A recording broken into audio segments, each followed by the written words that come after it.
Salut tout le monde, c'est Kirbendo et on se retrouve aujourd'hui pour cette dernière vidéo de l'année 2015. Ça a été une bonne année, j'allais dire une longue année mais bon elle est pas plus longue que les autres, toutes les années font la même taille. Donc je vous avais dit dans le premier Todialement Kirbendo, de toute façon il n'y en a pas eu d'autres depuis, il y en aura mais il n'y a pas de date prévue, j'en ferai quand j'aurai des choses spéciales à vous dire, et pour le moment c'est pas totalement le cas, mais juste je vous avais été pas mal à répondre à la question dans laquelle je vous demandais quel let's play vous voudriez pour commencer l'année 2016, et donc j'ai fait mon choix. En fait ça s'est départagé à beaucoup de choses en fait, y a l'un des deux qui avait absolument aucune chance, mais alors celui que je n'ai pas choisi parmi les deux, il viendra parce qu'en fait c'est l'anniversaire du jeu cette année, mais en avril je crois, ou en mai, ou quelque chose comme ça, et donc ça viendra, je ferai quelque chose, peut-être pas un let's play, je ne sais pas, mais je ferai quelque chose en rapport avec le jeu à cette date, mais en tout cas, vous allez pouvoir découvrir dans quelques instants l'introduction du jeu qui va démarrer cette année 2016.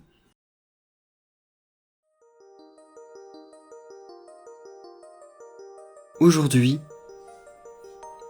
je vais vous conter l'histoire des gemmes étoiles et de la carte magique. Il y avait autrefois, il y a très très longtemps, une cité gigantesque. Les gens y vivaient heureux. Et la ville était prospère. Mais un jour, un redoutable malheur s'abattit sur la cité.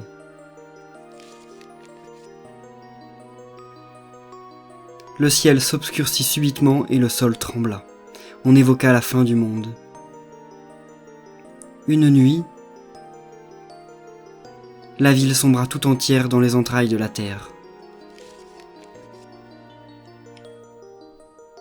Des mois, des années s'écoulèrent. L'histoire passa dans la légende. Et sur les vestiges disparus de la cité, se construisit une autre ville.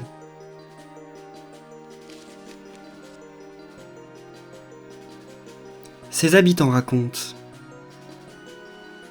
que dans les sous-sols de leur bourgade est aujourd'hui encore caché un trésor. Le trésor légendaire de Port-la-Canaille.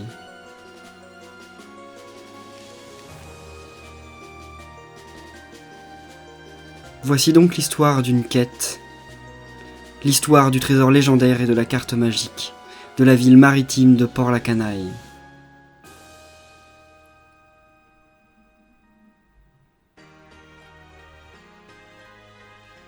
Enfin débarrassé de Papy Champi pour quelques minutes. Les voyages, c'est formidable, mais Papy Champi n'est pas de tout repos. J'aimerais bien avoir un peu plus de temps seul pour visiter. Il règne dans cette ville une atmosphère vraiment très étrange. Mademoiselle, mademoiselle. C'est moi qu'on appelle ? Oui, mademoiselle. Voulez-vous m'acheter quelque chose ? J'ai un grand choix d'articles. Eh bien... Voyons...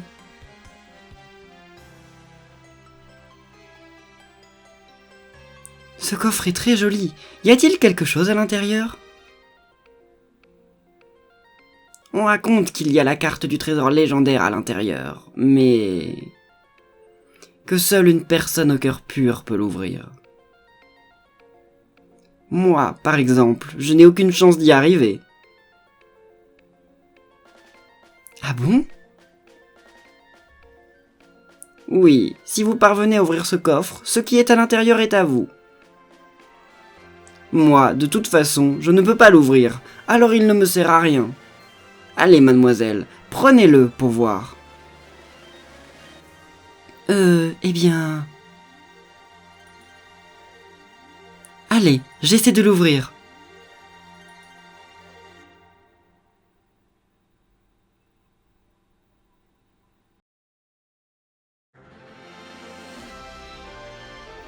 Et bien voilà, on se retrouve donc cette année sur Paper Mario et la Porte Millénaire, sorti sur GameCube à l'époque. C'est le deuxième opus de la série Paper Mario. C'est vraiment un super jeu, en tout cas ça va être une histoire assez longue qu'on va faire ensemble, j'espère que ça vous plaira. N'oubliez pas donc de lâcher vos j'aime pour soutenir le début de ce let's play, et demain on commence vraiment avec le premier épisode. Donc eh bien merci à tous, très bonne année et à demain pour la suite. Salut!